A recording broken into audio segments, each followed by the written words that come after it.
Welcome to Luca is a Billionaire, where the only thing I invest in is your answers. In this video, I will show how to make vegan mousse step by step.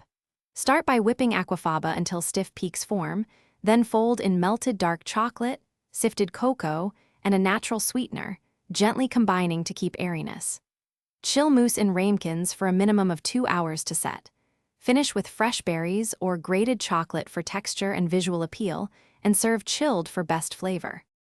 Measure ingredients and assemble tools before beginning.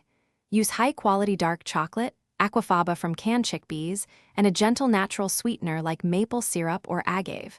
Temper chocolate carefully and keep mixtures warm but not hot to preserve foam. Fold ingredients slowly to retain volume, then portion into serving dishes. Chill until set, then garnish and serve.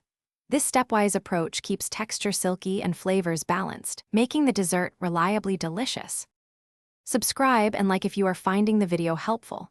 Quick recommendation: these leak-proof containers make chilling and transporting mousse effortless, with tight seals and stackable design that save space. I use them to portion desserts, prevent spills, and keep layers neat when prepping ahead. Check the description for the link and other deals so you can grab a set. Thanks for supporting the channel. Now let's get back to the video. Start by draining a can of chickpeas and reserving the liquid for aquafaba. Whip aquafaba with a pinch of cream of tartar until glossy stiff peaks form, then gently melt chocolate over a bain-marie to avoid seizing. Fold chocolate into whipped aquafaba in thirds, using a spatula to preserve air.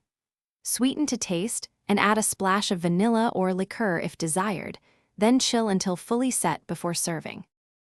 Thanks for watching and please subscribe. It's the best investment you'll ever make.